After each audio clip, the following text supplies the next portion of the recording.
জুবিন গাৰ্গ হ'বতো নোৱাৰে জুবিন গাৰ্গ হ'বলৈ বহুত মানে বহুত কিবা কিবি ত্যাগ কৰিব লাগিব নহলে জুবিন গাৰ্গ হোৱাটো ইমান সহজ কথা নহয় জুবিন গাৰ্গ কেৱল অনুপ্ৰেৰণা নহয় জুবিন গাৰ্গ কেৱল আদৰ্শ নহয় জুবিন গাৰ্গ এটা জীৱিকাৰ নাম চৰকাৰক ডাইৰেক্টলি কথা ক'ব পৰা বা তেনেকৈ ভয় নকৰাকৈ কথা ক'ব পৰা মানুহ অসমত নাই অসমত এতিয়া আপুনি কওকচোন কোনোবা আছে নেকি কোনোবা শিল্পী আছে নেকি কোনো নাই একমাত্ৰ জুবিন গাৰ্গেই আছিলে জুবিন গাৰ্গ বিক্ৰী যোৱা মানুহ নাছিলে কাৰণ তেওঁ যদি মানে বিক্ৰী গ'লহেঁতেন মই নিজ চকুৰে কিছুমান ক্ষেত্ৰত দেখিছোঁ তেওঁ বহুত কিবা কিবি কৰিব পাৰিলেহেঁতেন বহুত কিবা কিবি কৰিব পাৰিলেহেঁতেন দাপোন দাপোন দাপোন দাপোন দাপোন দাপোন দাপোন দাপোন দাপোন দাপোনৰ সকলো দৰ্শকক স্বাগতম জনাই আৰম্ভ কৰিছোঁ আজিৰ বিশেষ অনুষ্ঠান মুখামুখি আৰু আজি মুখামুখিত এজন বিশেষ ব্যক্তিক আপোনালোকৰ সন্মুখলৈ লৈ আহিছোঁ যিগৰাকী ব্যক্তি আছিল আমাৰ অসম আৰু অসমীয়াৰ প্ৰাণৰ শিল্পী যাক নৱপ্ৰজন্মৰ হাৰ্থ বুলি কোৱা হৈছিল সেই জুবিন গাৰ্গ যি আমাৰ মাজৰ পৰা চিৰবিদায় লৈছে সেই জুবিন গাৰ্গৰ সৈতে বাদ্য সংগত কৰা আৰু বহু কাহিনীৰ সৈতে জড়িত এগৰাকী সহযোদ্ধা নৱজ্যোতি চুতীয়াক আজি আমাৰ অতিথি কৰিছোঁ প্ৰথমে মই নৱজ্যোতি চুতীয়াক আপোনালোকক চিনাকি কৰি দিছোঁ তেখেতে হৈছে নৱজ্যোতি চুতীয়াক আমি অনুষ্ঠানৰ মাজলৈ আপোনাক স্বাগতম জনাইছোঁ আমি কিছু সংক্ষেপে দুটামান কথা কৈ ল'ব বিচাৰিছোঁ যে জুবিন গাৰ্গৰ সাংগীতিক যাত্ৰা আৰম্ভ হৈছিল যোৰহাটৰ পৰা আৰু সেই সাংগীতিক যাত্ৰা আৰম্ভ কৰি যেতিয়া মুম্বাই আৰু তাৰপাছত গুৱাহাটীত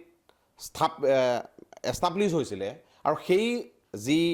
গতি আছিলে সেইসকলৰ মাজৰ অন্যতম আছিলে এইগৰাকী নৱজ্যোতি চুতীয়া জুবিন গাৰ্গৰ একেবাৰেই বিশ্বস্ত সংগী গতিকে সেইবাবে আমি জুবিন গাৰ্গৰ চৰ্চা কৰিবলৈ আজি এইগৰাকী ব্যক্তিক আমন্ত্ৰণ জনাইছোঁ ষ্টুডিঅ'লৈ আমি অনুষ্ঠানৰ মাজলৈ গৈছোঁ আপুনি জুবিন গাৰ্গৰ একেবাৰে সহযোদ্ধা বুলি মই যিহেতু কৈছোঁ বহু সৃষ্টিৰ আঁৰত বা নেপথ্যত আপোনালোকৰ ত্যাগ জড়িত হৈ আছে বহু সংগীতৰ সৈতে আপোনালোকৰ স্পৰ্শ আছে যিহেতু সংগীত হ'বলৈ হ'লে সকলোখিনি থাকিবলৈ বাদ্য সুৰ সকলোখিনি লাগিব কণ্ঠ লাগিব সকলোখিনি হোৱাৰ পিছতহে এটা গীত সম্পূৰ্ণ হৈ উঠে গতিকে বহু গীতৰ লগত আপোনাৰ স্পৰ্শ আছে আৰু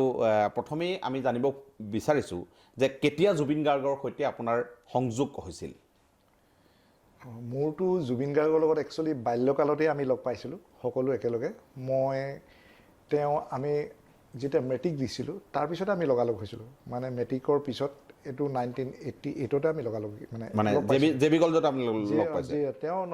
তেওঁ জেবিত ল'লে মই জেবিত নাছিলোঁ মই গভট হায়াৰ ছেকেণ্ডেৰীত আছিলোঁ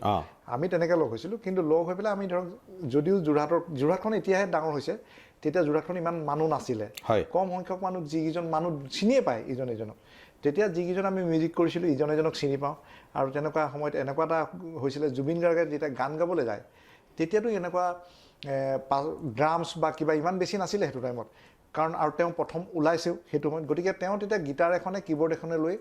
পেলাই আৰু থুম্বাযোৰ লৈ পেলাই বা তাবলাযোৰ লৈ পেলাই গান গায় তেতিয়া মোৰ এনেকুৱালৈকেও মনত আছে সেইটো টাইমত তেওঁ কেতিয়াবা মই য'ত আছিলোঁ মই পুলিচ কলনী কোৱাৰ্টাৰত আছিলোঁ এখন ৰঙা চাইকেলখন লৈ আহে বুলি কয় মোক মায়ে চিঠি এখন লিখি থৈ যায় নৱতই আমুকলৈ আহিবিচোন প্ৰগ্ৰেম এটা আছে তেনেকৈ তেওঁৰ সংগীত জীৱনৰ তেওঁ প্ৰথম খোজ দিছিলে গানৰ ক্ষেত্ৰত আৰু তাৰ লগে লগে তেওঁ আচলতে তেওঁ ভাল এজন কীবৰ্ডিষ্ট আছিলে কম্প'জাৰ আছিলে কাৰণ তেওঁৰ কম্প'জিং বহুতে গাইছে তেওঁৰ কম্প'জিং যোৰহাট ৰেডিঅ'ত ৰেকৰ্ড হৈছিলে বহুত আৰু সেই সময়ৰে আমাৰ যোৰহাটৰে এগৰাকী খুব ভাল শিল্পী বুলিয়ে কওঁ তেখেত আছিলে বৃষ্টি দত্তৰ লগতো তেওঁ বজাবলৈ আহিছিলে মই লগ পাইছিলোঁ গতিকে আমি একেলগে তেনেকৈ সাংগীতিক যাত্ৰাটো প্ৰথম আৰম্ভ হ'ল তাৰপিছতে তেওঁ এলবাম কৰিলে অনামিকা মানে প্ৰথমে তেখেতে কীবৰ্ডিষ্ট বা বাদ্যযন্ত্ৰীহে আছিলে তাৰপিছত তেওঁ তালৈ গৈছে কিন্তু বাদ্যযন্ত্ৰীত যেতিয়া আছিলে তেতিয়া আমি একেলগে আছিলোঁ যেতিয়া প্ৰথম কেছেট অনামিকা কৰিছিলে অনামিকা কৰোঁতে অনামিকাটো হৈছিলে গুৱাহাটীত কৰিছিলে আমাৰ ভূপেন হাজৰিকাৰ ষ্টুডিঅ' ভূপেন হাজৰিক ছাৰৰ তেওঁ অডিটেক বুলি কয় তাত কৰিছিলে তাত কৰি থাকোঁতে তাত সেই একে সময়তে আৰু এটা এলবাম হৈ আছিলে ৰেকৰ্ডিং অনুৰাধাটো আপোনাৰ গাইছিলে আৰু মিউজিক কম্প'জ কৰিছিলে গোটেইখিনি উৎপল শৰ্মা আকৌ তেওঁৰ নিজৰ ঘৰৰে কাজিন জুবিন গাৰ্গৰ হয় যি হওক তেতিয়া সেই উৎপল শৰ্মাই এই অনামিকাটো এৰেঞ্জমেণ্ট কৰিছিলে উৎপল শৰ্মাৰ দাদাৰ এৰেঞ্জমেণ্টটো সাংঘাতিক ধুনীয়া তেওঁৰ এৰেঞ্জমেণ্ট কৰিছে জুবিনৰটো কম্প'জিং ক'বই নালাগে গানৰ গায়কী আৰু গোটেই যিখিনি বস্তু অনুৰাধাটো তেতিয়া মাৰ্কেটত ওলাইছে একেলগতে জুবিন গাৰ্গৰ অনামিকাটো মাৰ্কেটত এৰি দিছে কিন্তু এৰিলেও জুবিন গাৰ্গৰ অনামিকাটো এলবামটোৱে এনেকুৱা পিক আপ ল'লে মানে সকলো কেছেটকে শ্বেয়াৰ পেলাই সেই সময়ত কেছেট আছিলে সেই সময়ত CD বা এইবিলাক নাছিলে 8টা বা 9টা গীতৰ 8টা গান থাকিবই লাগে সকলোকে শ্বেয়াৰ পেলাই অনামিকা মানে এনেকুৱা এটা পৰ্যায়লৈ গুচি গ'ল সকলোৰে মুখত অনামিকা আৰু তেতিয়া মানে আজিৰ নিচিনা নহয় তেতিয়া দিনত তেনেকুৱা আছিলে গুৱাহাটীলৈ যাওঁতে যোৰহাটৰ পৰা গুৱাহাটীলৈ যাওঁতে আমি এইডোখৰ কি কয় জখলাবন্ধা কওক বা আপোনাৰ এইডোখৰ জাগিৰোড কওক য'তে 2-3 জেগাত বাছৰ ষ্টপেজবিলাক আছিলে য'তে আছিলে তাত এনি টাইম সকলো সময়তে মানে একদম গাড়ী আহি গ'ল বা মানে আমি যেতিয়া যাওঁ মুঠতে অনামিকাই বাজি থাকে তেতিয়াই বুজা গৈছিলে যে মানে সেইটো সময়ত এটা কথা বুজা গৈছিলে যে সেই বজাৰখনত যিখিনি কেছেট বাজি থাকে সেই গানখিনিয়ে মানে মানুহে মাৰ্কেটত লয় খুব হিট হৈছিলে গতিকে সেই সময়তে তেওঁ তেনেকৈ ওলাই গ'ল তাৰপিছতে তেওঁ বম্বে গ'ল বম্বেত গৈ বম্বেত তেওঁ শিকিবলৈও গৈছে হেৰি কৰিবও মানে আৰু পালে কামো কৰিব এনেকৈ বোলে তেওঁ আৰম্ভ কৰিছিলে আৰু তেওঁ বম্বেত গৈ তেওঁৰ অসমীয়াৰ গানৰ 2-এটা সুৰ আৰু নিজে কৰি চান্দিনী ৰাত কৰিছিলে চান্দিনী ৰাত হিন্দী এলবাম কৰিছিলে সেইটো ভাল হৈছিলে খুব ভাল হৈছিলে আৰু তেতিয়া আমি একেলগে বম্বেত আকৌ তেখেত মোতকৈ আগত গৈছিলে কিন্তু মই তাতকৈ অলপ দিনৰ পাছত গৈছিলোঁ আৰু কিন্তু আমাৰ এটা সৌভাগ্য হৈছিলে কি আমি গোটেইকেইটা একেটা ঘৰতে আছিলোঁ আমি বম্বেৰ জুহু বিচত যিটো ঘৰত আছিলোঁ ঘৰটোৰ মালিকৰ নাম আছিলে জুলি ৰদ্দিয়াছ আৰু সেই ঘৰটোতে আমি যোৰহাটৰ একেলগে 4জন আছিলোঁ মই আছিলোঁ জুবিন গাৰ্গ আছিলে দিব্যজ্যোতি দত্ত এতিয়া ৰাইজে দেখিব তেওঁ ভাল পাৰ্কাচনিষ্ট জংকি বুলি কয় তাৰপিছতে আৰু এজন এতিয়া দুদুল শইকীয়া এতিয়া আলাপ দুদুল বুলি জনাজাত এই আমি 4জন একেলগে আছিলোঁ একেটা ৰুমতে আছিলে আমি একেটা ৰুমতে নহয় একেটা একেটা ঘৰতে আছিলোঁ আৰু সেইবিলাক বহুত মানে মধুৰ স্মৃতি আছে তাৰো তেনেকৈ তাত আৰম্ভ হৈছিল আৰম্ভ হৈ পেলাই তাৰপিছতে আকৌ যিবিলাক এলবাম কৰিছে তাত চিনেমাত গাবলৈ বা কিবা গাবলৈ চিৰিয়েল বা ক'ৰবাত গাবলৈ তাত শিকিছে কিছুমান বস্তু আকৌ তাৰপিছতে ইয়ালৈ আহিছে আৰু চবতকৈ ইণ্টাৰেষ্টিং কেছ কি মানে সেই সময়তে এজন আমি মিউজিক ডিৰেক্টৰ লগ পাইছিলোঁ আনন্দৰাজ আনন্দ সকলোৱে চাগে এতিয়া জানে তেতিয়া আনন্দৰাজ আনন্দে এটা মানে এখন নতুন চিনেমা কৰিব চিনেমাখনৰ নামটো মই অলপ পাহৰিছোঁ কিন্তু গানটো আছিলে ছোটা বাচ্চা না সমজকে নাটক ডুবি ডাবৰা সেই গানটো আছিলে যি হওক তেতিয়া আমি সেই গানটোৰ যিগৰাকী মিউজিক ডিৰেক্টৰ আনন্দৰাজ আনন্দ তেখেতে আমাৰ অসমৰ শ্ৰদ্ধাৰ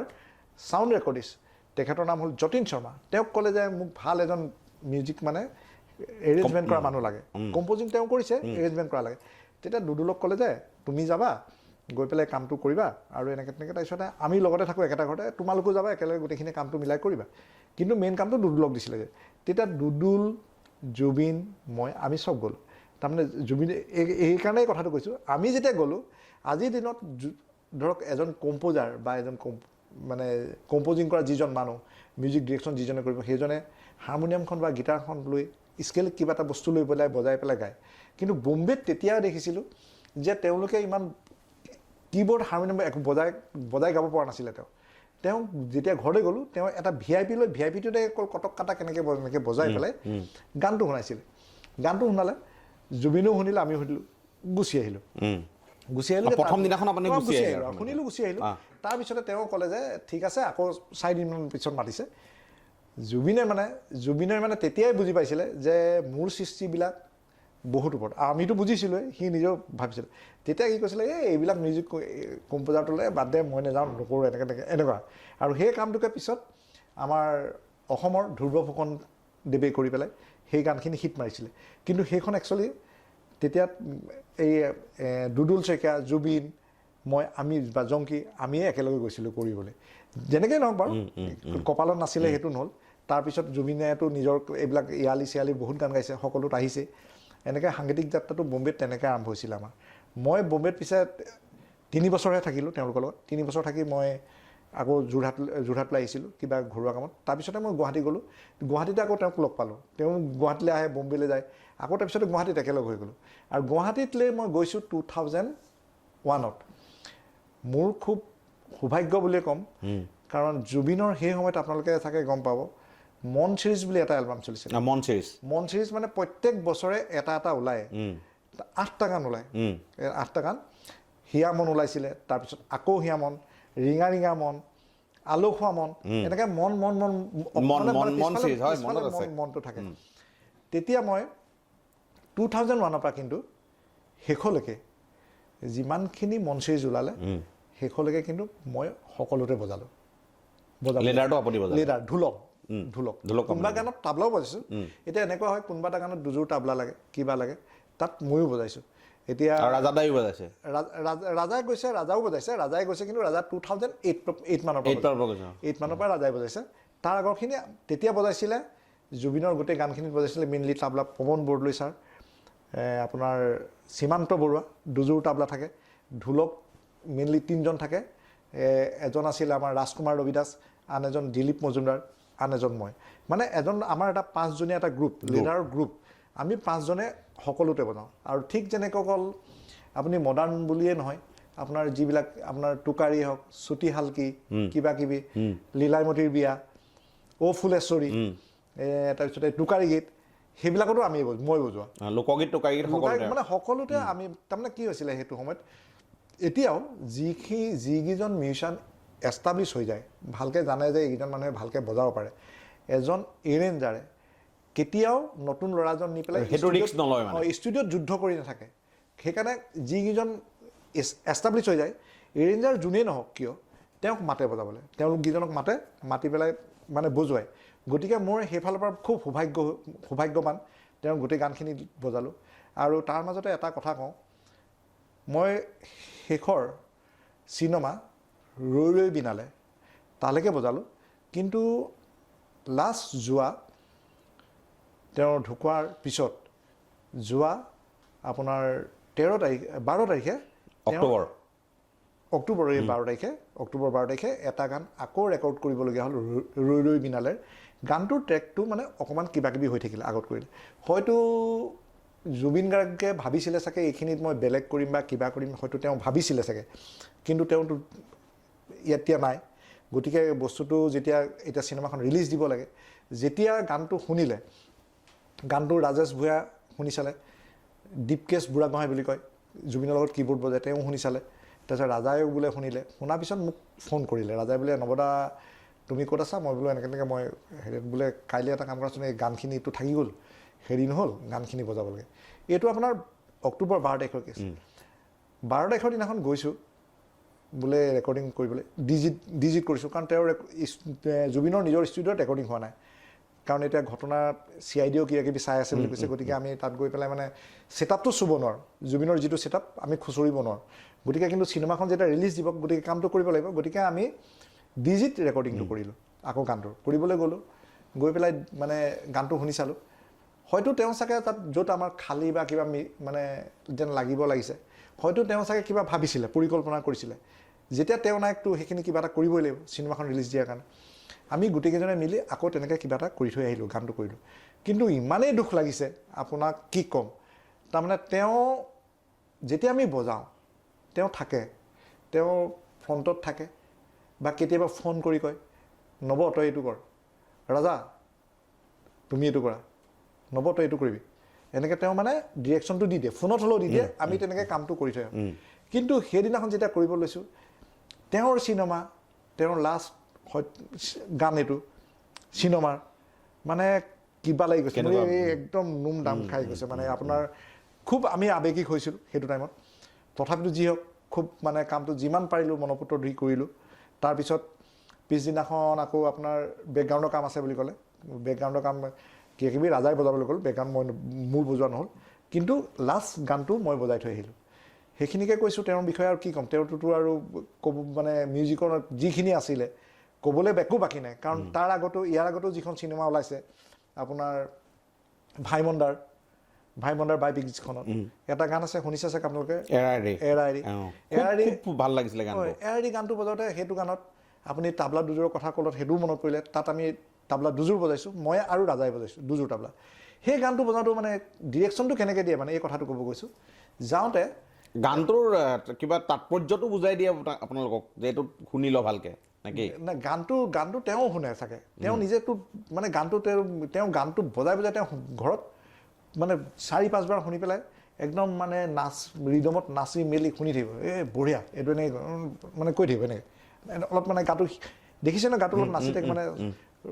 ষ্টেবল নহয়তো গাটো লৰাই থাকে তেওঁ অলপ যি হওক তাৰপিছতে তেওঁ মানে কথাবিলাক তেনেকৈ কয় যে এই বস্তুটো বজাব লাগিব তেওঁ চিন্তা কৰে আৰু তেওঁ যিটো চিন্তা কৰে তাৰপিছত বস্তুটো যেতিয়া লগাই দিয়া হয় এনেকুৱা এটা ধুনীয়া হৈ পৰে ঠিক তেনেকৈ এৰাৰি গানটোত যেতিয়া কৈছিলে এনেই জেনেৰেলি ধৰক আমি কিবা কাম এটা কৰিবলৈ গ'লে আমি চিম্পুল বস্তু এটা চিন্তা নকৰোঁ সেইটো গানটো তালটো আছিলে কাঁহাৰ বাটালৰ গান কাঁহাৰ বাটালৰ যিটো মানে মেইন বুল ধাগে নাতি নাকত ধিনা কিন্তু জেনেৰেলি যেতিয়া তাক অলপ মানে মডিফাই কৰা যায় সেইটো নবজাই অলপ বেলেগকৈও বজোৱা যায় কিন্তু জুবিন গাৰ্গে কৈছিলে কি সেইদিনাখন বজাই থাকোঁতে আমি যাওঁতে ৰাজাকে তহঁতি একো বজাব নালাগে ধাগে নাতি নাকধিনা এনেকুৱা টাইপ বজায় ধাগে নাতি না সেই বস্তুটো বজাইছোঁ সেই বস্তুটোকে লগাইছে চাওকচোন আৰু দুটামান খালি আমি তাৰ আৰু দুটামান অলপ এক্সট্ৰা কিছুমান বস্তু বজাইছোঁ সেইকেইটা লগাইছে কিন্তু ইমান ধুনীয়া কামবিলাক কৰিছে এইবিলাক মানে একদম মানে মানিবলগীয়া কথা তেওঁৰ চিন্তাটো বহুত ওপৰত গৈ থাকে চিন্তাটো বহুত মানে ক'বলৈতো বাকী নাই আমি সেইখিনি বস্তু মানে আমাৰ য'ত চাগে শেষ হয় তেওঁৰ তাৰ পৰা আৰম্ভ হয় আৰু প্লাছ এটা কথা তেওঁৰ পৰা এটা বস্তু শিকিলোঁ খুব চিম্পুল বস্তু কিন্তু বজাবলৈ টান আৰু মানুহে খুব চিম্পুল বস্তুহে লয় মিউজিকত এটা বস্তু শিকিলোঁ খুব মানে এটা গান খুব চৰ্চাত বা হেৰিয়াত আহিবলৈ হ'লে ভাল হ'বলৈ হ'লে মানে যিটো কয় আমাৰ হিট মাৰিছে বা কিবা খুব টান গান এটা মানুহে নলয় কিন্তু নলয় আৰু চিম্পুলটোৱে লয় আৰু চিম্পুল বস্তুটোৱে কিন্তু আমি বুজি পালোঁ যে চিম্পুল বস্তুটো বজাবলৈ টান কিন্তু জটিল আছে কিন্তু এইবিলাক বস্তু তেওঁৰ পৰা শিকিবলৈ পাইছিলোঁ এইবিলাক কথা আছে আৰু আমি যিহেতু জুবিন গাৰ্গ বুলি ক'লে আন কিছুমান কথাও আহে বিতৰ্কৰ কথাটো আহে জুবিন গাৰ্গ আৰু বিতৰ্ক ধৰি লওক এটা আনটোৰ পৰিপূৰকৰ নিচিনা হৈছিলে এটা সময়ত কিন্তু শেহতীয়াকৈ জুবিন গাৰ্গে কিন্তু সেই যি বিতৰ্ক তাৰ পৰা কিন্তু সম্পূৰ্ণ আঁতৰি আহিছিলে এটা নতুন শৈলীৰে জীৱন যাত্ৰাটো আগবঢ়াই নিয়াৰ চেষ্টা কৰিছিলে শেহতীয়াকৈ বিতৰ্ক নাছিলে আৰু মূল কথাটো হৈছে যে জুবিন গাৰ্গে কেতিয়াবা প্ৰগ্ৰেম কৰিবলৈ গৈও কেতিয়াবা কৈ দিয়ে যে আজি মই গান নাগাওঁ আপোনালোক যিহেতু বাদ্যযন্ত্ৰী হিচাপে ষ্টেজত থাকে সেইকণ সময়ত পৰিৱেশ কেনেকুৱা হয় যিহেতু চাওক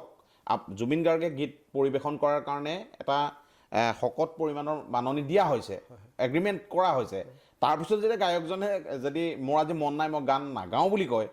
কেনেকুৱা হ'ব পাৰে আপোনালোকৰ কি অৱস্থা হয় আমাৰ মানে কি আমাৰতো তেনেকুৱাত আমি বহুত বিভূতিত পৰি যাওঁ কাৰণ আমি মিউজিচিয়ানসকল সদায় তেওঁতকৈ অলপ আগত যাওঁ কাৰণ কেলৈ যাব লাগিব আমি ইনষ্ট্ৰুমেণ্টখিনি লগাব লাগিব ষ্টেজত লগাই চাউণ্ডটো আমি চেক কৰি থ'ব লাগিব যেতিয়া হৈ গ'ল তাৰপিছতে তেওঁ গৈ পায় তাৰমানে আমি ষ্টেজত ধৰক 40 মিনিটমান আগত উঠিব লাগিব তেওঁতকৈ আৰু 40 মিনিট আগত উঠিবলৈ হ'লে আমি আগত পাবগৈ লাগিব তেওঁ গৈ পায় তেওঁ কাৰোবাক লগ পালে কিবা মুডত কেতিয়াবা নাগাওঁ বুলি কৈ দিয়ে বা কেতিয়াবা দেৰিকৈ পায় এনেকুৱালৈকে হৈছে কমিটি মানে একদম খঙত ক'ব নোৱাৰা হৈ থাকে আমাৰ তেনেকুৱাই হৈছিলে এবাৰ বঙাইগাঁৱত হৈছিলে এবাৰ শিৱসাগৰতো হৈছিলে তাৰমানে কমিটি মানে তেওঁক যেতিয়া মাতিছে তেতিয়ালৈকে তেওঁ পোৱাহি নাই আমি প্ৰগ্ৰেমটো আমি চাউণ্ড চেক কৰিলোঁ কৰি পেলাই আমাৰ লগত যি জুবিনৰ সহশিল্পী তেতিয়া আছিলে আপোনাৰ জুবলীক যে ফোন কৰি ক'লে হ'ব জুবলীক আৰম্ভ কৰিব কওঁ মই গৈ আছোঁ কিন্তু ইমান হাজাৰ দৰ্শকে জুবিনক চাবলৈ মোটামুটি নাই জুবিনক চাব বিচাৰে জুবিনে গান গালেও নেগালেও জুবিনক ষ্টেজত উঠিলেই হ'ল এনেকুৱালৈকে দেখিছোঁ গতিকে জুবিনে কয় যে জুবলীক আৰম্ভ কৰিব কওঁ জুবলীয়ে এটা গালে পোৱা নাই দুটা গালে পোৱা নাই 3-4টা যেতিয়া হৈ যায় মানুহ মানে চিঞৰ বাখৰ লাগি যায় চিঞৰ বাখৰ ইপিনে হয় কিন্তু কমিটি মানে টেনশ্যনত পৰি যায় আহিব নে যদি নাহে কমিটি মানে তেনেকুৱা কিন্তু আমি জানো আহিব আমি কওঁ যে আহিবই এনেকুৱালৈকে হয় আৰু কেতিয়াবা কমিটি মানুহ মানে একদম দেখোঁ খুব খঙত থাকি মানে একদম মানে চাই এনেকৈ কিন্তু যেতিয়া জুবিন গাৰ্গ আহে জুবিন গাৰ্গ আহি পেলাই যেতিয়া ষ্টেজত উঠি পেলাই এটা গান গাই দিলে বা কিবা কৰিলে চব ঠাণ্ডা আৰু তেতিয়া চব ঠাণ্ডা হৈ যায় মানে সেইটো জুবিনৰ খংটো নাইকিয়া হৈ যায় আৰু খংটো নাইকিয়া হৈ যায় সেইটো এটা জুবিনৰ মানে বহুত ডাঙৰ হেৰি আছিলে আৰু জুবিন গাৰ্গে মোটামুটি যি প্ৰগ্ৰেমেই নহওক দেৰিকৈ যোৱাটোৱে তেখেতৰ এটা ষ্টাইল নেকি বাৰু নাই দেৰিকৈ যোৱাটো ষ্টাইল নহয় মই এইটো এটা দেখিছিলোঁ বহুতক জুবিন গাৰ্গ মানে কি জুবিন গাৰ্গ এজন বহুত অসমৰ ডাঙৰ চেলিব্ৰিটি ভাৰতৰ চেলিব্ৰিটি এজন এতিয়াতো ক'বই নালাগে মানে জুবিন গাৰ্গ বোলে শিৱসাগৰত গৈছে বা ডিব্ৰুগড় য'লৈকে নাযাওক কিয় প্ৰগ্ৰেম কৰিবলৈ কমিটিৰ মানুহসকলে তেওঁক অকলে লগ কৰিব বিচাৰে সকলোৱে লগ পাই কমিটিৰ মানুহসকলে ভাবে তেওঁৰ লগত যদি মই তেওঁক কিবা এটা খাবলৈ লৈ যাওঁ তেওঁক যদি মোৰ ঘৰৰ মানুহখিনিৰ লগত এখন ফটো মৰাব পাৰোঁ এনেকৈ ভাবি পেলাই তেওঁৰ লগত কথা বতৰা পাতি সময়টো দেৰি হৈ যায় সেইবিলাক দেখিছোঁ মই বহুত ক্ষেত্ৰত দেখিছোঁ এনেকুৱাত মানে হেৰি বুলি অকল জেনেৰেল পাব্লিকো নহয় এতিয়া ডাঙৰ পুলিচৰ অফিচাৰ এজনক যেনিবা ভাইটি আহা জুবিন আহাচোন নেকি যাওঁ গ'ল বহিলে তাতে বহিলে কিবা কথাই পাতি আছে তাতে গুচি গ'ল 15-20 মিনিট ইপিনে বেলেগ এজনৰ লগত গুচি গ'ল তেনেকৈ বহুত দেৰি হোৱাও দেখিছোঁ কাৰণ মই মোৰ জীৱনত মই নিজে এটা জেগাত একদম এনেকুৱা এটা জেগাত দেখিছোঁ এদিন এটা কামৰ কাৰণে জুবিন গাৰ্গ মই আৰু মুনীন বৰুৱাৰ পুতেক ৰিজু আমি তিনিজন এটা জেগালৈ যাম 10টা বজাত এই ক'লে 9:30মান বজাত আহিবি আমি 10টামান বজাত যাম গোটেই ইজন আহিছে সিজন আহিছে কথা পাতি ৰাতি 2টা বাজিলে তাৰপিছতে সি কৈছে যাম অলপ পিছত হ'ল যামেই আৰু এনেকৈ মোক কৈছে মই চোন বাদ দে ৰাতি 2টা বজাৰ পিছত নাযাওঁ আৰু বোলো মই যাওঁগৈ আজি নাযাওঁ দে কাইলৈ যাম এনেকুৱা কিন্তু মানে উঠিবলৈ আহে আৰু ৰিফিউজো কৰিব নোৱাৰে তেনেকুৱা খুব মানে সাংঘাতিক তেওঁ মানুহ সেইবিলাকত আছিল আৰু এতিয়া যিটো খুব চৰ্চা হৈ আছে জুবিন গাৰ্গ কেৱল এজন শিল্পী বুলি ক'লে আচলতে জুবিন গাৰ্গক ভুল কোৱা হ'ব জুবিন গাৰ্গ আচলতে খুব মানৱ দৰদী আছিল জুবিন গাৰ্গক এটা সত্তা বেলেগ এটা সত্তা বুলি মানুহে ভাবিবলৈ লৈছে যিহেতু মানৱীয়তাৰ তেখেতৰ যিখিনি প্ৰমূল্য সেইখিনিৰ তুলনা নাই বুলি কোৱা হৈছে আৰু শেহতীয়াকৈ এটা কথা খুব চৰ্চাত আছে জুবিন গাৰ্গৰ যি দুজন দেহৰক্ষী আছিল সেই দেহৰক্ষী দুজনৰ একাউণ্টত 1 কোটি অধিক টকা জমা ৰাখিছিলে ৰাইজক সহায় কৰিবৰ কাৰণে সেই কথাটো খুব চৰ্চাত আছে এই কথাটো যেহেতু আপুনি বহুত দিন লগত আছে জুবিন গাৰ্গে কেনেদৰে মানুহক সহায় কৰিছিলে মই এতিয়া এইটো মই নিজে দেখা কথা নিজে দেখা মানে কি মই নিজে তেওঁক পইচা দিয়া মানে দিছিলোঁ এটা গানৰ কাৰণে গানটো আছিলে মোৰ নিজৰ বাইদেৱে এটা গান কৰিছিলে গানটোত মানে জুবিন গাৰ্গ আৰু ডক্টৰ অঞ্জলি চুতীয়া শইকীয়াই গানটো গালে গানটো গাওঁতে গানটোৰ যিটো মাননীটো তেতিয়া দিনত তেওঁ লয় 30,000 টকা তেওঁক দিয়ে বেলেগে মই জানো মই ক'লোঁ যে গানটো মোৰ বাইদেউৰ এটা প্ৰডাকশ্যন তই গাই দিব লাগে মই গাই দিম দে গানটো গালে গোৱাৰ পিছত মই টকা 20,000 মই নিজে লৈ পেলাই তেওঁৰ পকেটত এনেকৈ ভৰাই দিলোঁ জুবিন এই পইচা আছে দেই পইচাটো ল নালাগে পকেট নাচাওঁ তই পকেটত ভৰাই দে এনেকৈ ভৰাই দিলোঁ ভৰাই দিয়াৰ পিছত মই ভাবিলোঁ পইচাটো যদি ক'ৰবাত পৰি যায় মই কিমান দিছোঁ গম নাপাব মই ক'লোঁ যে হেৰি জুবিন তই কাউণ্ট কৰিছাচোন কিমান পইচা আছে অলপ চাই ল সি কৈছে কি পইচা যোনেই যিমান দিয়ক মোৰ এটাই প্ৰব্লেম আছে সি কৈছে মোৰ পইচা পৰি নাযায় ৰাস্তাত কোনোবাই যদি এনেকৈ হাতখন খোজে যি আহে আৰু এনেকৈ দি থৈ যাওঁ ঘৰ গৈ পাওঁগৈ দেখোঁ পকেটটো খালী তেনেকুৱা মই মানে মোক নিজ মুখেৰে কৈছিলে আৰু সেইবোৰ দেখিছিলোঁ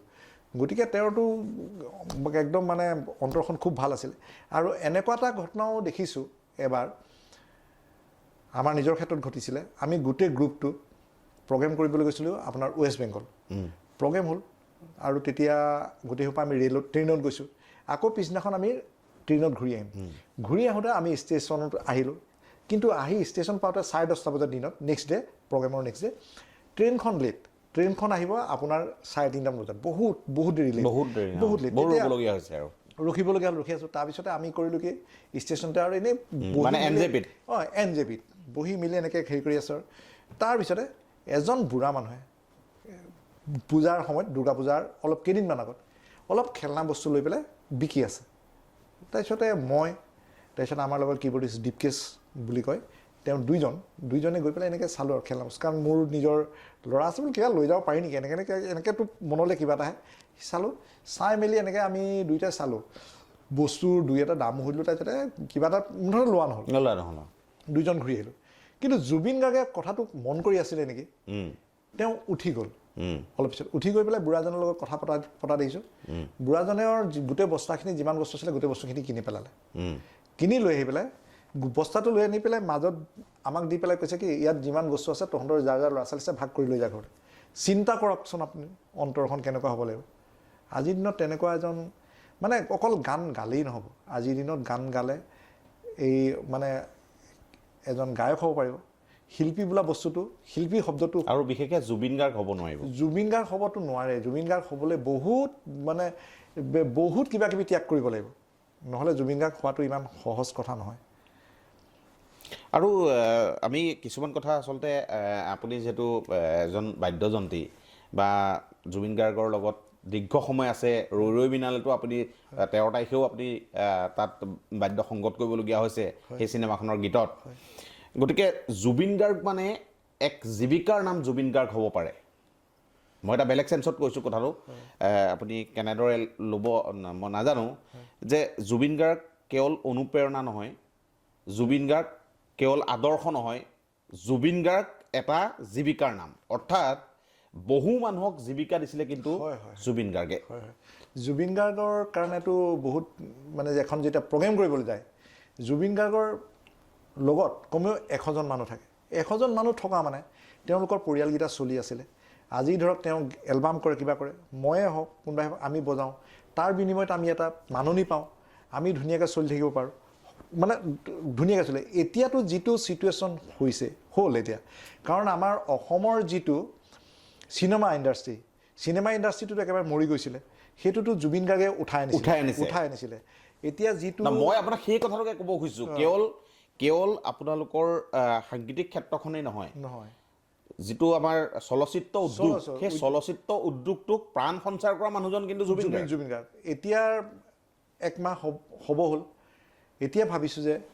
আমি সকলোৱে মানে ভাবিছোঁ যে চিনেমা উদ্যোগটো আকৌ কেনেকুৱালৈ গতি কৰিব কাৰণ কেলৈ তেনেকুৱা এজন মানুহ নাই যিজন মানুহে চিনেমা উদ্যোগটোৱে এনেকৈ উঠাই ধৰি ৰাখিব পাৰিব কাৰণ চাওক চিনেমা হল লাগে ক'ৰবাত কিবা লাগে চৰকাৰক ডাইৰেক্টলি কথা ক'ব পৰা বা তেনেকৈ ভয় নকৰাকৈ কথা ক'ব পৰা মানুহ অসমত নাই অসমত এতিয়া আপুনি কওকচোন কোনোবা আছে নেকি কোনোবা শিল্পী আছে নেকি কোনো নাই একমাত্ৰ জুবিন গাৰ্গে আছিলে গতিকে কথাখিনি তেনেকৈ ক'ব পাৰিছিলে অপেনলি সুবিধাবাদী শিল্পী আছে কিন্তু এনেকৈ চৰকাৰক ৰঙা চকু দেখুৱাব পৰা শিল্পী কিন্তু নাই এনেকৈ লাগে বুলি ধৰক কয় যে আমুকটো লাগে চিনেমা এনেকৈ কৰিব লাগিব তেনেকৈ ক'ব পৰা শিল্পী এতিয়া অসমত নাই কিন্তু মোৰ মতে সুবিধাবাদী বহুত আছে মানে যেহেতু সেইটোৱে মানে জুবিন গাৰ্গ কেতিয়াও বিক্ৰী যোৱা মানুহ নাছিলে কিন্তু জুবিন গাৰ্গ বিক্ৰী যোৱা মানুহ নাছিলে কাৰণ তেওঁ যদি মানে বিক্ৰী গ'লহেঁতেন মই নিজ চকুৰে কিছুমান ক্ষেত্ৰত দেখিছোঁ তেওঁ বহুত কিবা কিবি কৰিব পাৰিলেহেঁতেন কাৰণ তৰুণ গগৈৰ দিনতো দেখিছোঁ হিমন্ত বিশ্ব শৰ্মাৰ দিনতো দেখিছোঁ কাৰণ সৰ্বানন্দ সোণোৱালৰ দিনতো দেখিছোঁ কাৰণ মই হিমন্ত বিশ্ব শৰ্মাৰ আমাৰ এতিয়া মাননীয় মুখ্যমন্ত্ৰী তেওঁৰ দেউতাকে কৰা গান ৰুণজুন বুলি এটা গান মানে এলবাম আছিলে তাৰ গানত ময়ো বজাইছোঁ সেইবোৰতো তেওঁলোকক গতিকে দেখিছোঁ কেনেকুৱা কি পৰ্যায়ত যদি তেওঁ ভাবিলেহেঁতেন সুবিধা বহুত ল'ব পাৰিলে বহুত কৰিব পাৰিলেহেঁতেন তেওঁ কিন্তু এইখিনি সুবিধা বিচৰা নাছিলে আৰু খুব ধনী মানুহৰ লগত তেওঁ থাকি ভাল পোৱা নাছিলে সেই কথাটো বাৰম্বাৰ কয় যে মই সদায় সৰু মানুহৰ লগত থাকি ভাল পাওঁ মানুহৰ লগত থাকে এটা সময়ত পাৰ কৰিলে কিন্তু বেছি সময় ধনী মানুহ কথাখিনি পাতিলে তাৰপিছত ওলাই গুচি গ'ল এনেকুৱাটাই মানে এইবিলাক বস্তু দেখি আহিলোঁ আৰু আমি যিহেতু এটা কথা আমি হয়তো পাতিব লাগিব যিহেতু শেষৰ যিটো কথা সেই কথাটো আমি পাতিম তাৰ বাবে আমি অকণমান যোৰহাটলৈ ঘূৰি আহিছোঁ জুবিন গাৰ্গ আৰু যোৰহাট খুব নিবিড়ভাৱে সম্পৰ্ক আছে জুবিন গাৰ্গে য'তেই নাযাওক যোৰহাটখনৰ কথা কয় যোৰহাটত জাপি পিন্ধি কলেজলৈ যোৱাৰ কথা কয় আৰু এটা কথা আমি জানো দেখিছোঁ যে জুবিন গাৰ্গৰ লগত যিসকল বাদ্যযন্ত্ৰী আছে বা যিসকল বন্ধু মহল আছে অধিকাংশ কিন্তু যোৰহাটৰে দেখিবলৈ পোৱা যায় মুম্বাইত হ'লেও যোৰহাটৰ মানুহ তেখেতৰ লগত আছে গুৱাহাটীত হ'লেও আছে গতিকে যোৰহতীয়াৰ প্ৰতি জুবিন গাৰ্গৰ বিশেষ টান আছে যোৰহতীয়াৰ প্ৰতি টান মানে আমি গোটেইখিনিতো লগৰে যোৰহাটত সদায় লগতে থকা আৰু তেওঁ বাহিৰৰ ল'ৰাকো আদৰি নোলোৱা নহয় লৈছিলে তেওঁ কিন্তু যাৰ টেলেণ্ট আছিলে তেওঁক কিন্তু গুৰুত্ব দিছিলে তেওঁ যোনেই নহওক কিয় তেওঁক গুৰুত্ব দিছিলে যদি ক'ৰবাত প্ৰগ্ৰেমত যাওঁতে কোনোবা এটা ল'ৰাই বেলেগ এজনে গাই আছে ধৰক তেওঁলোক কোনোবা এজনে বজাইছে ভাল বজাইছে বা মন কৰি থাকিব থাকি পেলাই কেতিয়াবা ক'ব এই ল'ৰাটো কোন আছিলে তাক মাতিবিচোন এনেকুৱা মানে খুব এনকাৰেজ কৰে মানে এনকাৰেজ কৰে গতিকে সেইখিনিত তেনেকুৱা আৰু যোৰহাটততো একেলগে গোটেইখিনি মিউজিক কৰিছিল আৰু যোৰহাটত এটা আচলতে সেইটো সময়ত এটা যোৰহাটত মিউজিকৰ মানে কালচাৰেলি এটা আন্দোলন হৈছিলে বুলিয়ে ক'ব পাৰি কাৰণ গোটেই ল'ৰাখিনিয়ে ভালকৈ শিকি ওলাবলৈ যত্ন কৰিছিলে সেইটো টাইমত আজিৰ দিনত এতিয়া সকলোৱে শিকিছে তেতিয়াও শিকিছিলে তেতিয়া কিন্তু ইমান মানে হেৰি নাছিলে যেনিবা আমাৰ সুবিধাটো নাছিলে কিন্তু গৈ চাইকেল লৈ গৈ পেলাই ক'ৰবাত শিকা মেলা কিন্তু শিকি থ্ৰ'লি তাৰমানে আজিকালি বহুতে ইউটিউব বা ক'ৰবাত চাই শিকে তেনেকৈ চাই শিকে কিন্তু আমি তেনেকৈ মানে শিকা নাছিলোঁ আমি গৈ পেলাই থ্ৰ'লি পটককৈ গৈ পেলাই এটা গান মানে গানত বজাই দিয়া নাছিলোঁ তাবলাযোৰ বজালোঁ কেনেকৈ বজাব লাগে এজন গায়কে কেনেকৈ গান গাব লাগে আজি আপুনি নিজেই মন কৰক জুবিন গাৰ্গে গান গাইছে গান গোৱাৰ আগত কিন্তু জুবিন গাৰ্গে তাবলা শিকিছে যিটো কাৰণে তেওঁৰ টাইমিংখিনি ভাল হ'ব তাৰপিছত তেওঁ কীবৰ্ড বজাইছে কীবৰ্ড শিকিছে স্কেলিং তাৰপিছতে তেওঁ গান গাব লৈছে তাৰমানে তেওঁ সকলো ফালৰ পৰা মানে পাকৈ থৈ গৈছে সকলো ফালৰ পৰা আৰু জুবিন গাৰ্গে সেইটো কাৰণে জুবিন গাৰ্গৰ সেই সৃষ্টিবোৰ খুব নিখুঁত হৈছে নেকি বাৰু যে জুবিন গাৰ্গে যিহেতু প্ৰতিটো বাদ্যযন্ত্ৰ নিজে বজাব জানে আৰু বহুকেইটা গীতত মেণ্ডলিন পৰ্যন্ত তেখেতে নিজে বজোৱা ৰেকৰ্ডিঙো আছে মেণ্ডলিন বুলিয়ে নহয় তেওঁ মেণ্ডলিনে হওক গীটাৰে হওক তাবলাই হওক কীবৰ্ডটো ক'বই নালাগে যি হওক সকলো ইনষ্ট্ৰুমেণ্টে তেওঁ বজায় তেওঁ কোনোবা এজন মাতি আমাক বজোৱালে কিবা যদি তাৰ ওপৰত কিবা দৰকাৰ হয় নিজে বজাই দিয়ে মই এইটো বজাম কাৰণ এনেকুৱালৈকে হৈছে এখন চিনেমা আছিলে কি আছিলে হেৰি ৰত্নাকৰত এটা কথা কোৱা নাই বুলি এটা কথা কোৱা নাই সেই গানটো মন কৰিব তাবলা ঢোলক বাজিছে কিন্তু তাৰ লগত এটা বেলেগ এটাত লেডাৰ বাজি আছে সেই লেডাৰটো জুবিন গাৰ্গে বোলে নিজে বজাইছিলে বোলে মই নাছিলোঁ সেইটো সময়ত সেই গানটোত কিন্তু নিজে বজাইছে মানে সেইটোত এটা ঢোল বজাই দিছিলে বোলে ঢোল মানে ঢোলটোত আকৌ এতিয়া আমাৰ ঢোল এটা বুলি ক'লে যেনেকুৱা চাউণ্ডটো ওলায় তেনেকুৱা নহয় এটা ঢোলটো মানে ঢেপা টাইপ ঢোল এটা তাকে বজাই সেইটোকে ইউজ কৰিছে এনেকৈ ইউজ কৰিছে মানে আপুনি চব কি ধুনীয়া হৈছে এটা ধুনীয়াকৈ মিলাই দিব পাৰিছে মানে সেই আৰু জুবিন গাৰ্গৰ দুটা কথা কয় মই আগতো তেখেতৰ কথা শুনিছোঁ যে বাদ্য এটা মানে গান এটা যেতিয়া সুৰ কৰি থাকিব বাদ্য কিবা এটা লাগে মানে ফিলাৰ হিচাপে বাদ্য কিবা এটা বজাব লাগে যদি নাপায় তেখেতৰ বোলে কিটচেনটোৰ থকা সকলো বস্তুকে তেখেতে বজাই দিয়ে তেনেকুৱা মানে কি হয় কিছুমান টোন মিউজিকত কিছুমান টোন দৰকাৰ হয় টোনটো পাবৰ কাৰণে তেওঁ বাতি কাঁহী সকলো ইউজ কৰে আনকি মই আজি দুদিনমান আগত এটা কথা গম পালোঁ এখন চিনেমাত বোলে ৰিজুৱে কৈ আছিলে চিনেমাত এটা বিধাতা বুলি চিনেমাখনত বোলে এটা টোন লাগে টোনটো লাগোতে বোলে টোনটো ক'ত মানে সেইটো পাব বুলি নহয় হাতত আঙুঠি কিবা পিন্ধি বোলে হেৰিয়ে এনেকৈ কিবা এটা বজাই আছিলে চাউণ্ডটো শুনিলে সেইটো ৰেকৰ্ড কৰি সেইটোকে পিছত চিনেমাত ইউজ কৰিছে বোলে আৰু সেইটো ধৰিব নোৱাৰে বোলে এনেকুৱাৰে গতিকে এইবিলাক আছে আৰু যিটো বাতি কাঁহী কথা ক'লে এটা নোৱাৰা বুলি গান এটা আছে তাত মানুহে ভাবিব ঢোলক তাবলা বজাইছে নহয় কিন্তু এটা মানে বাতি বস্তু এটা বজাইছে সেই বস্তুটোকে অলপ বহল টাইপৰ সেইটো নেকি নাই বহল টাইপৰ নহয় সৰু বাতি বজাইছে তেনেকৈ এইবোৰ আচলতে সম্পৰীক্ষা কৰি থাকে তেখেতে পৰীক্ষা কৰি থাকে আৰু মানে চাউণ্ডটোতো এইবিলাকতো মানে ধৰক মানুহৰ কাণখনটোতো এনেকুৱা নহয় যে একেটা বস্তুৱেই ভাল লাগি থাকিব বেলেগ বস্তু মানুহে বিচাৰে চ'চটো বিচাৰে সেইকাৰণে চাউণ্ডটো মানে কেনেকৈ ভাল কৰিব পাৰি তেওঁ চাগে এইখিনি খুব মন কৰিছিলে আৰু আমি যিহেতু গান বহু সময়ত মায়া অনামিকাৰ পৰা ৰৈ বিনালেলৈকে যদি আমি চাওঁ শেহতীয়াৰ যিবোৰ সৃষ্টি সেই সৃষ্টিবোৰ কিন্তু আগৰ সৃষ্টিবোৰ মই বেয়া বুলি কোৱা নাই কিন্তু সেই শেষৰ যিবোৰ সৃষ্টি কিন্তু তাত বহুত কিবা কিবি বিচাৰি পাইছে মানুহে মানে অধিক ভাল হৈ আহি আছিলে এতিয়া ৰৈ বিনালেৰ গানটো যিদৰে মানুহৰ খুব হৃদয় স্পৰ্শ কৰিছে ইয়াৰ আগত ভাইমন্দাৰ গীতটো এটা বেলেগ ধৰণৰ আচলতে টান ৰাইজে বুজি উঠিছে গতিকে কমে ভাল সৃষ্টিলৈ কিন্তু গৈ আছিল যেনহে লাগিছিলে তাৰমানে হয় ভাল সৃষ্টি হৈ আছিলে তাৰ মাজত নতুনো আছে পুৰণা আছে এতিয়া ৰৈ বিনালেৰ যিটো মেইন চংটোকে এতিয়াৰ নহয় কিন্তু সেইটো আগৰ সৃষ্টি ঠিক তেনেকৈ তেওঁৰ মানে এনেকুৱা আছিলে কিছুমান গানবিলাক তেওঁ কম্প'জিং কৰি থৈ পেলাই পুৰণা দুটা এটা গান তাৰ কৰে দুটা এটা গান নতুন কৰে তেনেকৈ তেওঁ গোটেইখিনি মিলাই পেলাই কামখিনি কৰিছিলে গতিকে মই ভাবোঁ যে তেওঁ এতিয়াখিনি ভাল বা পিছৰখিনি ভাল নহয় তেওঁৰ নিজৰ যিখিনি কম্প'জিং মোৰ মতে তেওঁ নিজে যিখিনি কম্প'জিং কৰিছে তেওঁৰখিনি সৰহখিনিয়ে ভাল আগৰ পাছে মানে তেওঁৰ বহুত গান আছে মই যেনেকৈ ক'লোঁ অলপ আগতে ক'লোঁ মন চিৰিজ বা কিবা কিবি তাত কম্প'জিং বেলেগেও কৰিছে বুজি পাইছেনে বেলেগৰ এতিয়া বহুত গান আছে কম্প'জিং বেলেগ বেলেগেও কৰিছে কিন্তু জুবিন গাৰ্গৰ নিজৰ যিখিনি কম্প'জিং সেইখিনি আপুনি কোনোটোকে পেলাই দিব নোৱাৰে গান ধেৰ গাইছে 38,000 40,000 গান গাইছে তাৰপিছত তেওঁৰ নিজৰ কম্প'জিংখিনি বহুত মানে বহুত হাই কোৱালিটি কিন্তু বেলেগৰ কম্প'জিং ধৰক তেওঁক মই কম্প'জ কৰি নিছোঁ নি পেলাই তেওঁক গাব কৈছোঁ তেওঁ গাইছে তেওঁ গানটো শুনিছে গাইছে সেইটো কিন্তু পিছত সেইটো জুবিন গাৰ্গৰ মাতটো দিয়ে এইটো জুবিন গাৰ্গৰ গান দেই কিন্তু নহয় কম্প'জিংটো কৰিছে কোনে সেইটো সেইখিনি চাব লাগিব গতিকে মই ভাবোঁ এইটো তাৰমানে গোটেইখিনিয়ে তেওঁৰ কম্প'জিংখিনি মানিবলগীয়া আৰু যদি আমি আজিৰ পৰা প্ৰায় 15 বছৰ পাছলৈ যদি ঘূৰি চাওঁ তেতিয়া দেখিম যেতিয়া কেছেটৰ জামানা চলি আছিলে তেতিয়া জুবিন গাৰ্গে মুম্বাইৰ পৰা যেতিয়া গুৱাহাটীলৈ আহে বা ডিজি বা অন্যান্য ষ্টুডিঅ'ত যেতিয়া প্ৰযোজকবোৰ ৰৈ থাকে সেই কথাবোৰ আপুনি অকণমান ক'ব নেকি মানুহ যে ৰৈ থাকে যে মোৰ কেছেটৰ গান 4টা আছে আপুনি গাব লাগে মানুহ মানে ৰৈ থাকে মানে তেতিয়াতো প্ৰডাকশ্যন বহুত আপোনাৰ NK প্ৰডাকশ্যনত গান গায় NK প্ৰডাকশ্যনৰ নিজৰটো তাত আছেই তাৰপিছতে আপোনাৰ RMC আছে সুৰিন্দৰজী আছে মানে প্ৰডাকশ্যন অগণন প্ৰডাকশ্যন একোজন মানে আপোনাৰ প্ৰডাকশ্যনৰ মেনেজমেণ্টে 4-5টালৈ গান লৈ বহি থাকে তেনেকৈ কি হয় আমি যেতিয়া ডক্টৰ এজনৰ ঘৰলৈ গ'লে ডক্টৰৰ চেম্বাৰত যেনেকৈ আমি লাইন পাতি বহি থাকোঁ পেচেণ্টসকল তেনেকৈ সকলো লাইন পাতি বহি থাকে সকলো জুবিন গাৰ্গ আহি সোমালে এই মোৰ গানটো গাব এতিয়া মই গানটো গাওঁ কেনেকৈ গাওঁ মানে আপোনাৰ 4জন যদি বহি থাকে তেতিয়াৰ দিনত 4জনৰ মাজত কমেও 20-25টা গান থাকে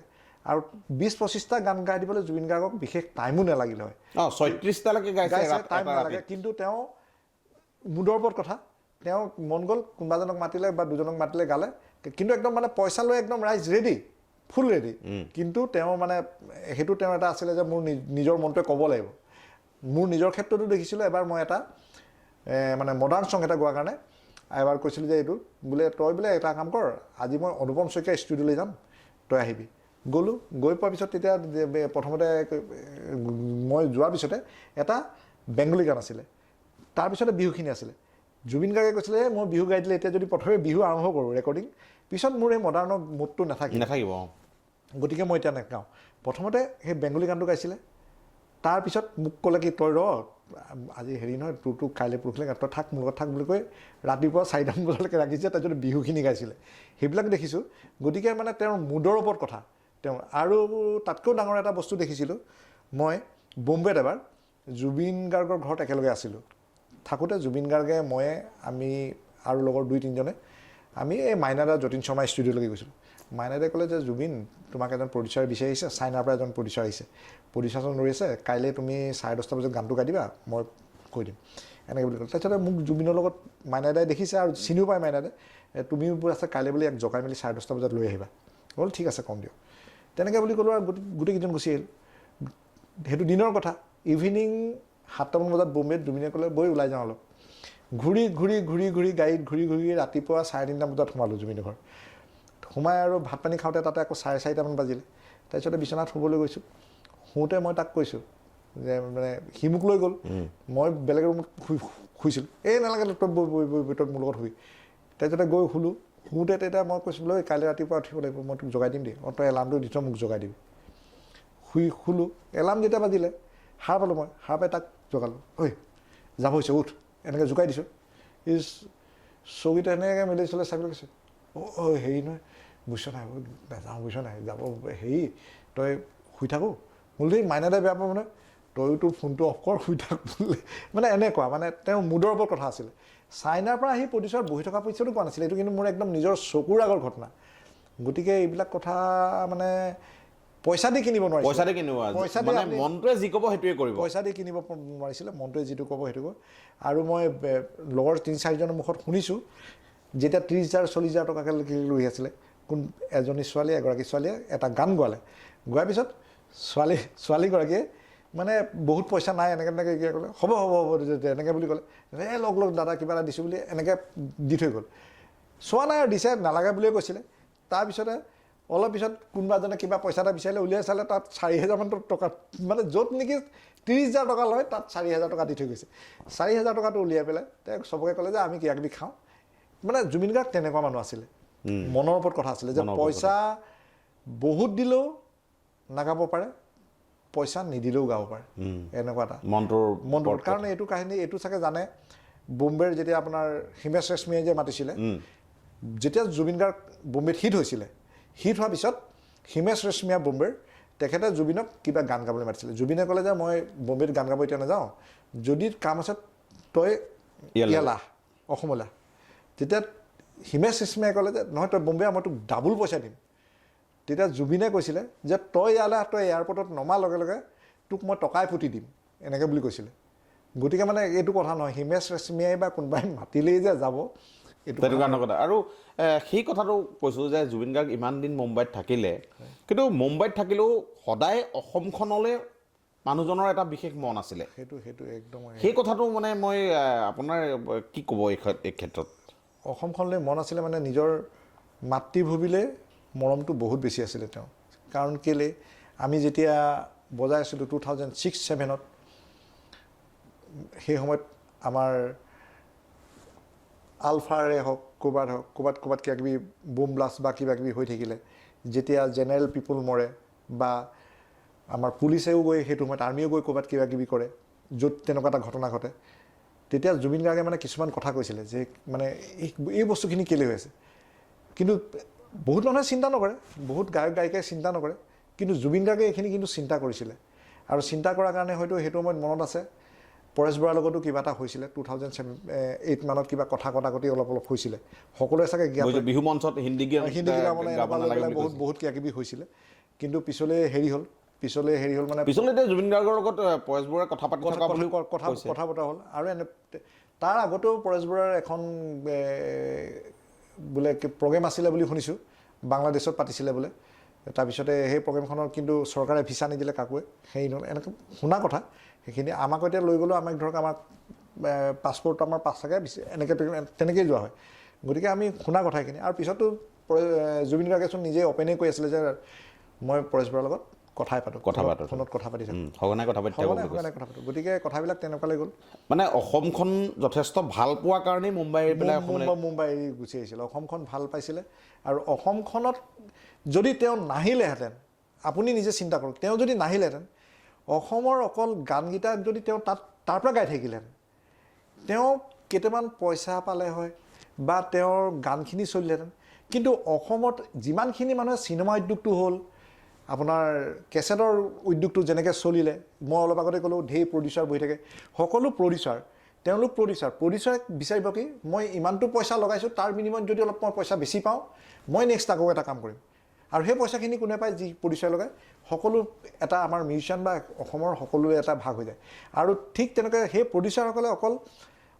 মডাৰ্ণ ছঙেই কৰা নাছিলে তেওঁলোকে ফক ছং বিহু কৰিছিলে টোকাৰী কৰিছিলে যিখিনি টোকাৰী বিহু বা কৰিছিলে সেইখিনি লৈতো অসম আজি চহকী হৈছে সেইবিলাক লৈ গতিকে সেই তেওঁতো ঘূৰি অহাৰ কাৰণেই এইখিনি বস্তু আমি পাইছোঁ আৰু অসমে পোৱাৰ কাৰণে আজি অসমৰ যিটো সময়ত মানুহে বিহু সময়ত বম্বেৰ পৰা ছিংগাৰ আনিবলগীয়া হৈছিলে বাহিৰৰ পৰা ছিংগাৰ আহিছিলে হিন্দী গান চলিছিলে বেলেগ গান চলিছিলে কিন্তু জুবিন গাৰ্গে বিহু গাই এনেকুৱা এটা কৰি থৈ গ'ল আজিৰ দিনত যে বিহু সময়ত বিহুহে চলিব অসমত এনেকুৱা এটাতো এতিয়া পৰিৱেশ হৈ সেই বস্তুটো কিন্তু জুবিন গাৰ্গে কৰি থৈ গৈছে গতিকে যে আহিছিলে গতিকে যে এইবিলাক ভাবি শুনি আহিছিলে বা চিনেমা উদ্যোগটো বনিলে হেৰি সকলো আগবাঢ়ি গ'ল এইবোৰ ক্ষেত্ৰত মই ভাবোঁ তেওঁ শুদ্ধ কাম এটা আৰু কেৱল বিহু বুলি ক'লে ভুল হ'ব যে যদি আমি চাওঁ যে লোকগীত বৰগীতলৈকে সকলোখিনিত কিন্তু দিহানাম এইবোৰ অৰ্গেনাইজ কৰি মানুহৰ মাজলৈ কিন্তু এটা খুব সুন্দৰভাৱে লৈ যোৱা মানুহজন কিন্তু জুবিন গাৰ্গে বেলেগ নাই কাৰণ জুবিন গাৰ্গৰ ভইচটো আপোনাৰ সাংঘাতিক এটা ভইচ মানে তেওঁৰ ভইচৰ লগত তেওঁ যি গানেই গাওক যিটো জনাৰে গাওক টোকাৰী গালে টোকাৰীটো তেওঁৰ মাতটো ভাল লাগে মডাৰ্ণ গালে মডাৰ্ণতো ভাল লাগে বৰগীত গালে বৰগীততো ভাল লাগে কিন্তু আপুনি চাব এতিয়া অসমৰ বেলেগ ডাঙৰ শিল্পীসকলকো চাব সকলোজনৰ তেওঁলোকৰ ভইচটো ভাল নালাগে মন কৰিব কথাটো কিন্তু জুবিন গাৰ্গৰ মাতটো আৰু ভাবোঁ নহয় তেওঁতো ঈশ্বৰৰ অংশ আছিলে এটা আমি বুজি পাইছোঁ ঈশ্বৰ প্ৰদত্ত আছিলে কাৰণে তেওঁ হয়তো য'তে হাত দিছিলে সেইটো মাটিত হাত দিলেও মাটি পৰিছিলে চাগে এতিয়া আৰু আমি এই কথাটো সেইদিনাখন অভিনেতা যতীন বৰাই যথেষ্ট খুব আৱেগিক কিছুমান কথা ক'লে তাৰ মাজত এটা কথা আমি গম পালোঁ যে মুনীন জুবিন আৰু যতীন এই যিটো জুতি সেই জুতিটোৰ কিন্তু এতিয়া যিহেতু দুজন নাইকিয়া হৈ গ'ল, যতীন বৰা যথেষ্ট আৱেগিক হৈছে আৰু তেখেতে কৈছে যে মই কাক লৈ এতিয়া মই অভিনয় কৰিম, আৰু এইটোৱে চলচ্চিত্ৰ যে উদ্যোগটোত প্ৰভাৱ পেলাব বুলি তেখেতে কৈছে। অলপ আগতে মই ক'লোঁ প্ৰভাৱ পেলাবই, কাৰণ চাওক যতীন বৰাই হওক ৰবি শৰ্মাই হওক এক্টৰ যোনেই নহওক, মেল এক্টৰ যোনেই নহওক, জুবিন গাৰ্গে যেনেকৈ গানটো গাই দিছিলে সেই গানটো শুনি মানুহে গানটো ভাল পায়, তাৰপিছত এক্টৰজনক ভাবি লৈ পেলাই। কিন্তু নিজে চিন্তা কৰক, যদি যতীন বৰাই এক্টিং কৰে, যদি গানটো যদি বেলেগ এজনে গালেহেঁতেন মই ভাবোঁ ইমান হিট নামাৰিলেহেঁতেন। গতিকে জুবিনৰ গায়কীটো লৈহে মই ভাবোঁ জুবিনৰ তাত যতীন বৰা, যদিও আজি যতীন বৰা হৈছে এক্টিঙত ন' ডাউট তেওঁ বহুত ভাল কৰে, মোৰ ভাল চিনাকি, ভাল বন্ধু, আমি এক্টিং ভাল কৰে, কিন্তু গান চান যিটো গানৰ ডেন্স বা কিবা হ'লে গানটো তেতিয়া মিউজিকটো বাজিব, গানটো ভইচটো লাগিব ন। জুবিন গাৰ্গে কিন্তু জুবিন গাৰ্গৰ তাত কিন্তু অৰিহণা বহুত আছে। জুবিন গাৰ্গৰ সেইটো স্বীকাৰ কৰে। জুবিন গাৰ্গ, যতীন বৰাৰ 100 ভিতৰত যদি 20 আছে, জুবিনৰ 70 আছে, তেনেকুৱা বহুত বেছি আছে। কাৰণ অকল সেইটোৱে নহয়, তেওঁ তেনেকৈ কৰিলে। আকৌ চিনেমাখনৰ আজিৰ দিনত চিনেমা নোচোৱাইছিলে, প্ৰমোট কৰিব যায়, তেওঁ প্ৰমোট কৰি তেওঁ দৌৰি চাম প্ৰমোট কৰিছিলে। গতিকে সেইবিলাক কথা আছে। গতিকে তেওঁলোকে এইখিনি কথা ঠিকেই কৈছে যতীন বৰাহঁতে। আৰু যতীন বৰা এতিয়া হয়তো আকৌ নতুন চিনেমা কৰিব, তেওঁৰ সঁচাকৈ বেয়াও লাগিব, বেয়াটো লাগিবই। কাৰণ যিটো সময়ত ভাইমন দা, যতীন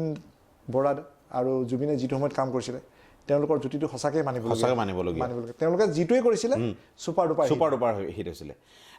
যিহেতু আমাৰ অনুষ্ঠানৰ আমি শেষ অংশলৈ যাবগৈ লাগিব, সময় যিহেতু কমি আহিছে, আমি জুবিন গাৰ্গৰ শেষৰ কথা কেইটামান পাতিব লাগিব। কথাটো হৈছে যে সদায় আপুনি কৈছে যে ৰৈ বিনালৈকে আপুনি জুবিন গাৰ্গৰ লগত আছিল, কিন্তু ছিংগাপুৰত গৈ এটা ৰহস্যজনক পৰিস্থিতিত জুবিন গাৰ্গে শেষ নিশ্বাস ত্যাগ কৰিলে বুলি আমি গম পালোঁ।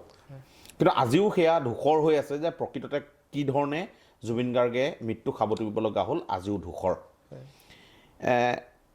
এই যে ছিংগাপুৰলৈ যে জুবিন গাৰ্গ গৈছিল, এই তাত গৈ পেলাই এটা বেলেগ পৰিস্থিতিৰ মুখামুখি হ'ল, অৱশেষত বেয়া খবৰটো আহিল, এই সন্দৰ্ভত আপোনাৰ ক'বলগীয়া কি আছে? আমিতো তেতিয়া নাছিলোঁ, সকলোবিলাক আমি ইয়াত বাতৰিতে গম পালোঁ। এটাই মানে চৰকাৰেতো ভালকৈ, এতিয়া ভাবোঁ চৰকাৰে ভালকৈ তদন্ত কৰি আছে, তদন্ত কৰি চৰকাৰে উচিত শাস্তি দিব বুলি ভাবোঁ, কঠোৰৰ পৰা কঠোৰতম শাস্তি দিব বুলি মানে আশা কৰিছোঁ। তাৰোপৰি যদি চৰকাৰে শাস্তি নিদিয়ে, যদি কিবাকৈ হাৰি যায়,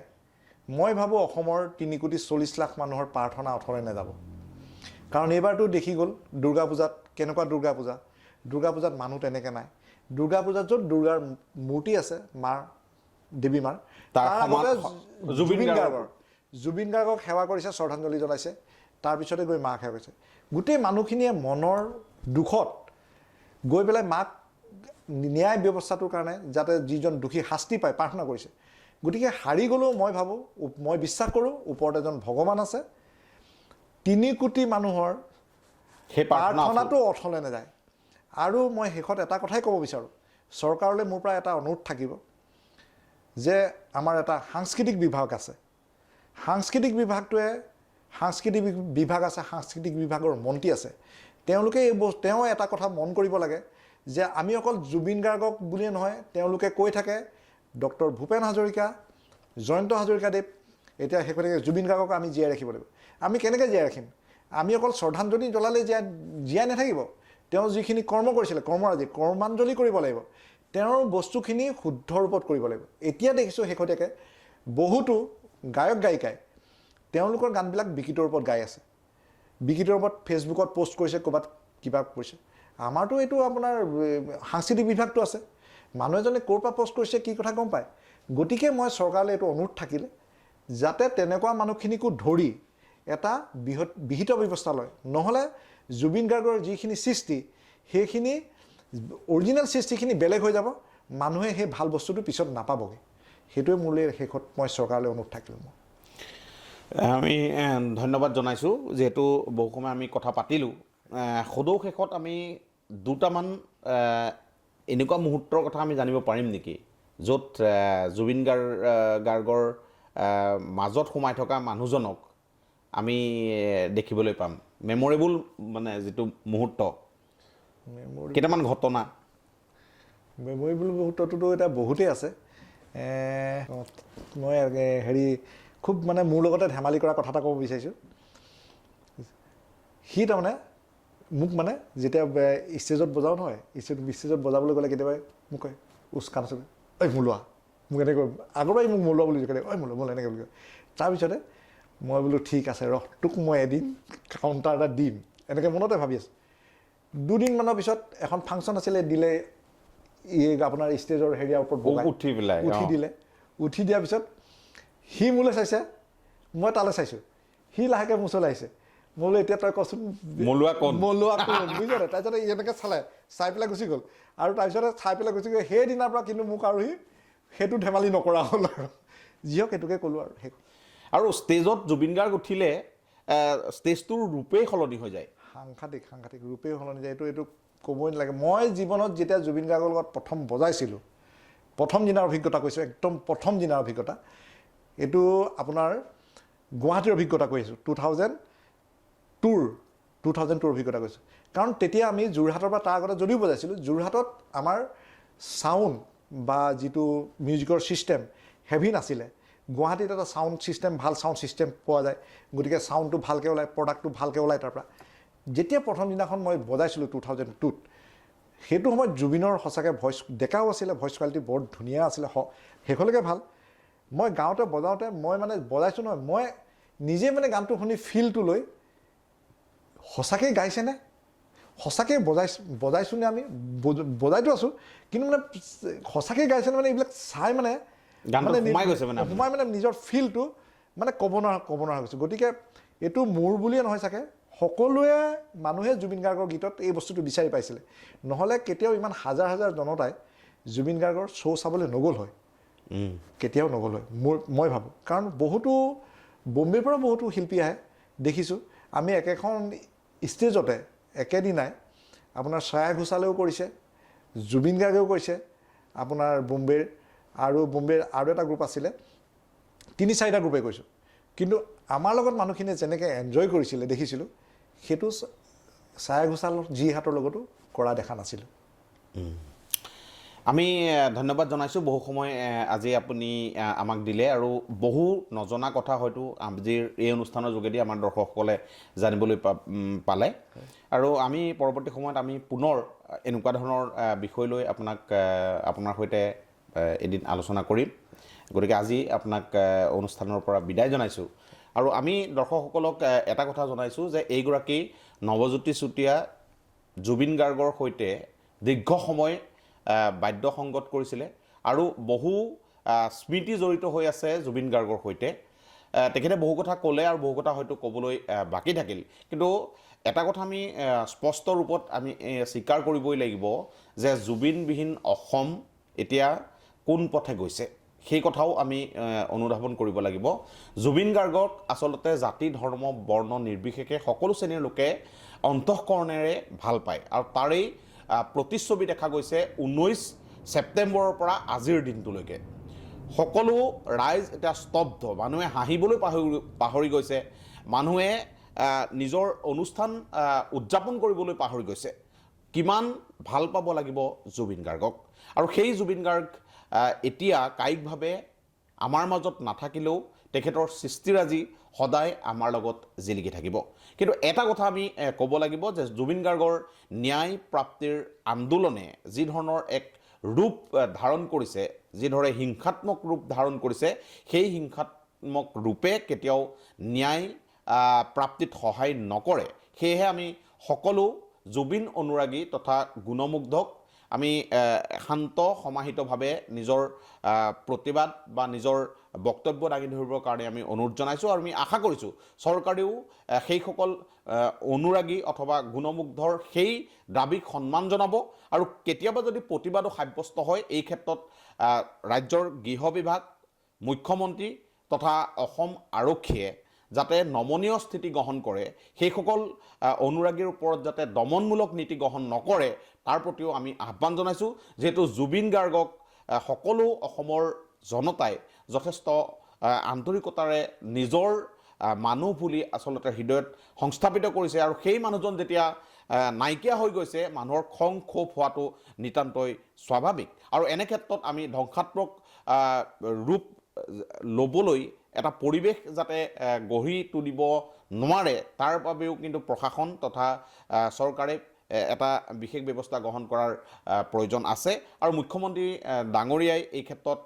মনোনিৱেশ কৰিব বুলি আমি আশা কৰিছোঁ। আৰু আশা কৰিছোঁ যে জুবিন গাৰ্গে অতি সোনকালেই ন্যায় পাব, আৰু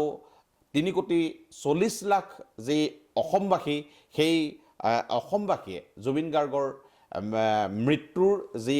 তদন্ত, সেই তদন্ত প্ৰক্ৰিয়াত সহযোগ কৰিব আৰু ন্যায়ালয়ে দিয়া সিদ্ধান্ত গ্ৰহণ কৰিব। আৰু ইমানখিনি কথা আমি আলোচনা কৰি আজিৰ অনুষ্ঠানৰ পৰা মই বিৰাজ বৰুৱাই বিদায় মাগিছোঁ। দাপোন দাপোন দাপোন দাপোন দাপোন দাপোন দাপোন দাপোন দাপোন